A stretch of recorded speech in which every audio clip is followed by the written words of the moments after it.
भोपाल से बड़ी खबर, जहां पर मध्य प्रदेश विधानसभा निश्चितकाल के लिए स्थगित हो गया। हंगामे के बीच अनुपूरक बजट भी पास हो गया। तो बड़ी खबर इस वक्त की भोपाल से, जहां पर मध्य प्रदेश विधानसभा निश्चितकाल के लिए स्थगित हो गया है। हंगामे के बीच अनुपूरक बजट भी पास हो गया है। तो इस वक्त की बड़ी खबर, मध्य प्रदेश विधानसभा की कार्यवाही निश्चितकाल के लिए स्थगित हो गई है और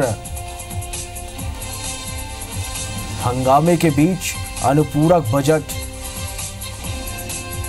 पास हो गया है। 22,347 करोड़ का अनुपूरक बजट पास हुआ है। इसके साथ ही हंगामे के बीच कई विधेयकों को भी मंजूरी दी गई है।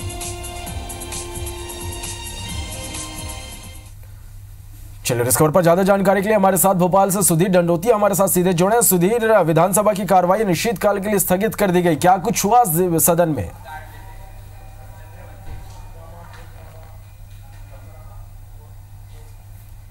देखिए, बिल्कुल श्रवण, इस बात की आशंका जताई जा रही थी कि मध्य प्रदेश का विधानसभा का सत्र अपना तय समय पूरा करेगा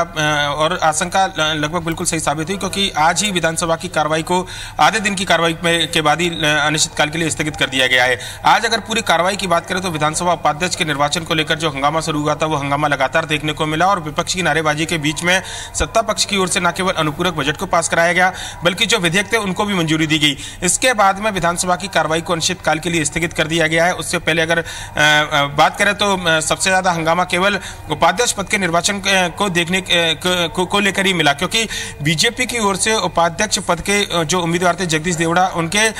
जो नामांकन था उसका उल्लेख तो किया गया था, पर लेकिन उसको विधानसभा आसंदी की ओर से पढ़ा नहीं गया था, जिसके बाद में विपक्ष की ओर से लगातार नारेबाजी की गई, आसंदी के ऊपर गंभीर आरोप लगाए गए, इस्तीफे तक की मांग की गई और उसके बाद में जो हंगामा लगातार जारी रहा उसी दौरान लगभग जो जरूरी काम थे, चाहे वो राज्यपाल का अभिभाषण हो या फिर विधेयक हो या फिर अनुपूरक बजट हो, उन सभी को पास कराने के बाद में विधानसभा की कार्रवाई को अनिश्चितकाल के लिए स्थगित कर दिया गया है। फिलहाल अगर बात करें तो सत्ता पक्ष के लोग सदन से बाहर जरूर निकल कर आए हैं, पर लेकिन जो विपक्षी दल है बीजेपी, वो अपने सभी विधायकों के साथ में सदन की लॉबी के अंदर मौजूद है और ये माना जा रहा है कि आज की जो प्रक्रिया थी उसको लेकर बीजेपी के नेता अब ये विचार कर रहे हैं कि आगे क्या कुछ संवैधानिक कदम उठाया जाए, क्योंकि उपाध्यक्ष के पद को लेकर असंवैधानिक कदम बीजेपी ने इसको बताया था और आसंदी को लेकर भी गंभीर आरोप लगाए थे। इस बात की शिकायत अब राज्यपाल से की जाए या फिर लीगल तरीके से कोई और दूसरा कदम उठाया जाए, इस बारे में बीजेपी के विधायक फिलहाल विचार विमर्श कर रहे हैं, सदन के अंदर मौजूद हैं। पर लेकिन तय समय से पहले मध्य प्रदेश की विधानसभा की कार्रवाई खत्म होने पर एक सवाल खड़ा होता है कि आने वाले समय जो है विधानसभा का जो भी सत्र रहेगा कम से कम इसी तरीके का माहौल जरूर देखने को मिलेगा। श्रवण, सुधीर, यदि इस पूरे सत्र की बात करें तो किस तरह से देखें इस पूरे सत्र को?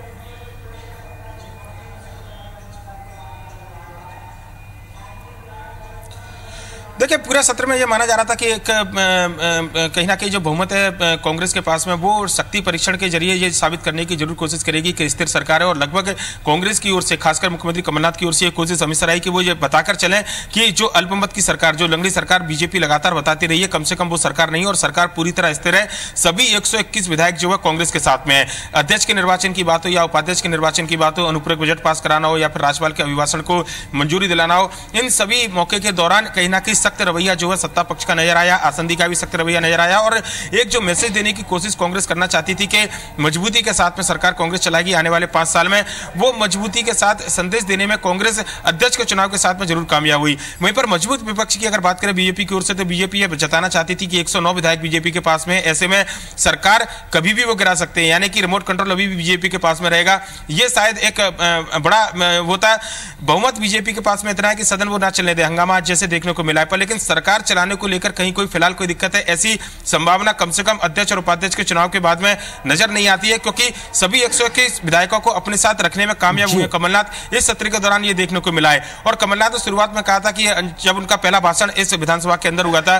कि विपक्ष की ओर से कोशिश की जा रही है कि उनकी सरकार को अल्पमत की सरकार बताया जाए, अस्थिर सरकार बताया जाए, पर लेकिन उनकी सरकार स्थिर है और इस पूरे विधानसभा सत्र के दौरान कम से कम जो कार्रवाई है जिस तरीके से सत्र के दौरान हुई है, चाहे वो उपाध्यक्ष का चुनाव हो, अध्यक्ष का चुनाव हो, अनुपूरक बजट पास कराना हो, उसमें कमलनाथ एक मैसेज देने में जरूर कामयाब हुए हैं। जी सुधीर, बहुत बहुत धन्यवाद हमारे साथ जुड़ने के लिए और इस पूरी जानकारी के लिए।